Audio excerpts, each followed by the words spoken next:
report on youth engagement. And you probably have two questions in mind. Well, I'm going to do this by sharing two stories, two examples that were highlighted in the report and that are actually from Nova Scotia that I was personally involved in, and I was privileged and honored to have it included as one of the best practices in the report. So you're probably asking, one, why is she presenting on youth engagement? Is she a youth? Or two, why is she presenting on Nova Scotian examples? Because she said she was in Ottawa. So I'm recently in Ottawa moved, so I'm going to use, two stories that I was part of. I was active with an organization there, Heartwood Centre for Community Development. And Emily is here in the room. So if you actually have a lot more information on the report, Emily actually wrote it. So she has all the information. So the first example that went by is LOT, Leaders of Today. And it's actually a network of youth organizations and the provincial government. So really the idea was how can we better connect government and young people about really issues that matter to them. And they do a yearly summit, so similar to this, but really bringing those groups together. And that's actually really mobilized and grown into even regional networks, and it's still growing today. So I think that's been an example of really how do you amplify youth voice. And again, in Nova Scotia, if you heard in the news that cyberbullying was a big issue there, and it still is. So just a concrete example is that actually the province created a cyberbullying task force, and they actually decided to include young people on that committee. So imagine that, a youth issue and involving youth on that. So that's just kind of a concrete example of what was happening. That's pretty cool in Nova Scotia.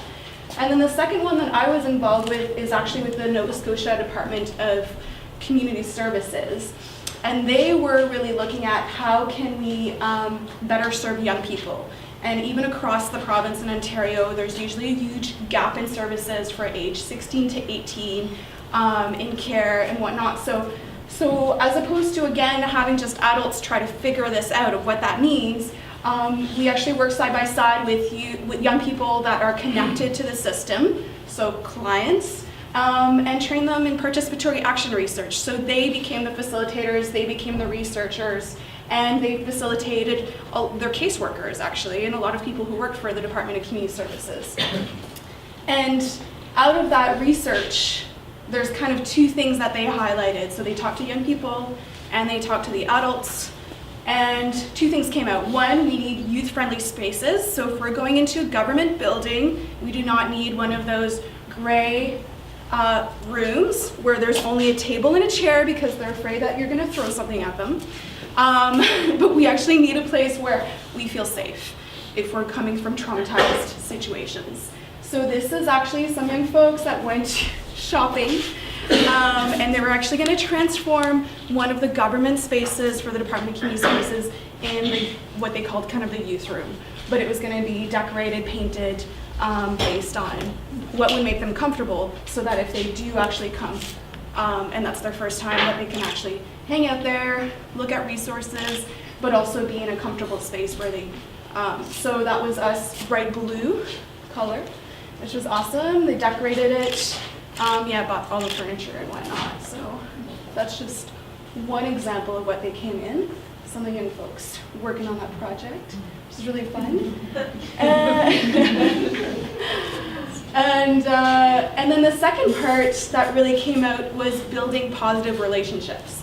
So we sometimes know that there's a power dynamics with young folks and staff, and particularly with caseworker dynamics. So there's a hierarchy, there's a government structure. So really the second thing is how can we build better relationships between workers and youth, and sometimes it's really short. If you're a service provider, you know that. You have to do it in a really concise way. So they decided to create a video.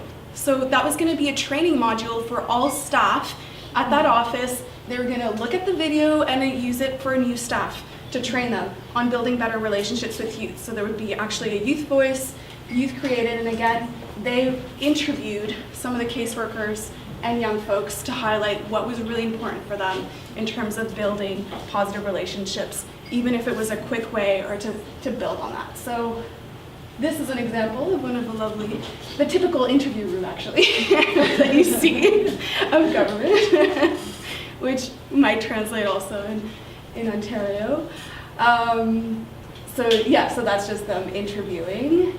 And then they also decided to create kind of a framework of practice. So this was renamed by the young folks kind of the circle of awesomeness. So if all these elements were there, like young people felt like they could actually be part of really the community. So not just providing them services, but making sure that they have young people. And how does this connect to the CYCC network? You can see the Nova Scotian landscape. So those are two personal stories that I was involved in, but basically the CYCC is there to try to connect the dots. Like, how do we look at across Canada all these really neat things? So there was a simulation that happened last March where, again, we try to gather young folks, researchers, service agencies, and really try to tackle that whole knowledge mobilization aspect. It's like we all have these stories in this room, which I want to hear, and then how do we connect the dots and make sure that it actually transfers over? And this is the claim to fame because Romeo Dalla was there, which was really cool. And that's actually a young person that I brought from Ottawa in my role now with the student refugee program. So Eve is actually from Rwanda and now is a permanent resident and got to meet Romeo Dalla, who has done lots of work in Rwanda as well. So I think that's the really cool potential of us jumping in the air and trying to think about how do we build relationships and weave that across the country and really build that momentum of engaging young people, service providers, researchers, and all be in the room together to really move this agenda forward.